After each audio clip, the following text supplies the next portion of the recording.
noise hit Fleet Commander Kyron Val's auditory receptors like a physical blow.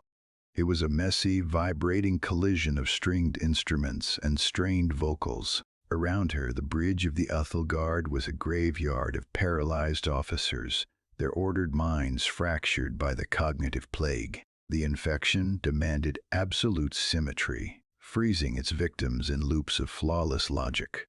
But the sound bleeding from the comms unstructured, agonizingly imperfect, tore right through the paralysis. Her chest seized.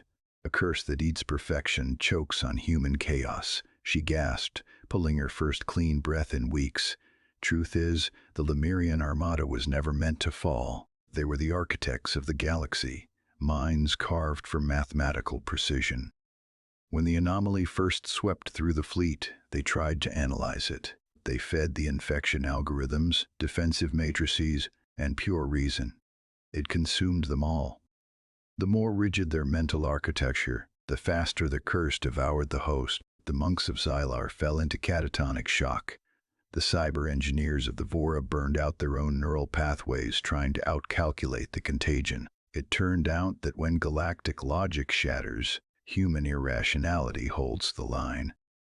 The only ones left to ask were the ones nobody wanted to talk to. The humans aboard Nova Prime Station. They were loud, unpredictable, and entirely untested. Kyron remembered the trembling in her long, silver-skinned fingers when she authorized the transmission to Terran space. She had expected a lengthy negotiation. Instead, she got Commander Thorn. He stared through the holographic feed, a smear of grease on his jawline, listening to her stiff, formal plea as the Guard's crew began collapsing around her. He hadn't asked for strategic probabilities. He just looked at Dr. Ilara Vance, a civilian acoustic theorist who is violently typing on a console, stained with a dark, bitter-smelling liquid. "They're drowning in their own geometry," Ilara had muttered, pushing a loose strand of hair out of her eyes. She didn't look at Kyron with the reverence the older species usually demanded. She looked at her with aggressive empathy. "Can you crack it?" Thorn had asked, his voice low over the hum of their station's overworked reactors. "Not with math. Extreme order makes them fragile. If the plague wants a perfectly clean network." Ilara's fingers flew across the keys, pulling up archaic data files. "We feed it a riot." Kyron hadn't understood. Her secondary hearts had been slowing, the edges of her vision turning into fractal geometric shapes as the infection clawed into her own temporal lobe. She felt the terrifying cold comfort of the paralysis setting in. It felt like dying in perfectly straight lines, but she watched Ilara pull up files that had absolutely no tactical value, frequencies of compressed emotion. The humans didn't operate on pure logic. They operated on survival, treating their art not as a luxury, but as armor against the dark. "Hold on, Commander." Thorn's voice cracked through the static, thick with a fierce, irrational warmth. "We do not fight the void with silence. We drown it in a louder song." Ilara slammed her palm against the broadcast relay. The Guard shuddered violently, its pristine white bulkheads groaning under the sheer mass of the transmission. It wasn't code. It was a torrential flood of raw, uncompressed audio data slamming into the ship's perfectly ordered neural network. A wailing electric guitar, backed by the heavy, irregular thud of an acoustic drumbeat, tore through the bridge. The sound was horribly asymmetrical, and it was exactly what they needed. Kieran collapsed against her command console, her silver skin flushed with sudden, jagged heat. The geometric frost freezing her mind began to crack. The cognitive plague, a parasite bred to consume flawless logic, rushed to devour the incoming signal.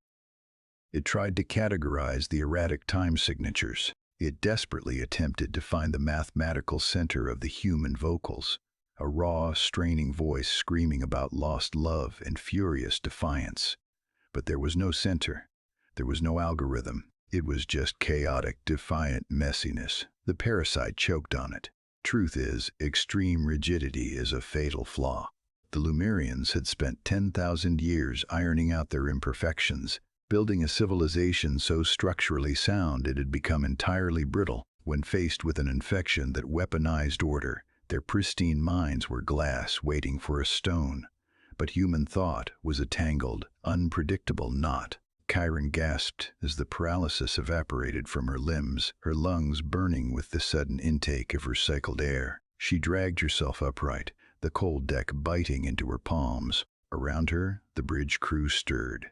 Highly advanced specialists groaned, clutching their temples as the abrasive human broadcast flushed the last remnants of the plague from their systems. The monolithic silence of the Armada was shattered.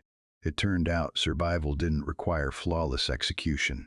It required the flexibility to endure a little noise. On the main holographic display, Dr. Vance was leaning back in her chair, a tired, lopsided smile on her face. The bitter liquid in her cup sloshed over the rim as she exhaled. Commander Thorne simply nodded, his shoulders dropping a fraction of an inch as the telemetry confirmed the fleet's vitals stabilizing. Signal penetration at 100%, Thorne said, his voice a low, grounding rumble beneath the fading guitar solo. Infection vectors are starving. You're clear, Ethelgard. Chiron touched her chest, feeling the irregular, thumping rhythm of her secondary hearts. They were beating out of sync, mimicking the chaotic drumline still vibrating through the hull. She didn't correct them. For the first time in centuries, the Lemurian fleet wasn't a synchronized machine. It was alive, breathing, and profoundly imperfect. The humans hadn't just provided a software patch. They had deployed their own irrational art as an evolutionary defense against existential dread. When the brightest minds failed, it took the messy, untested outcasts to break the deadlock. She looked at Thorne, at the smudge on his face, and the cluttered, messy background of Nova Prime Station behind him.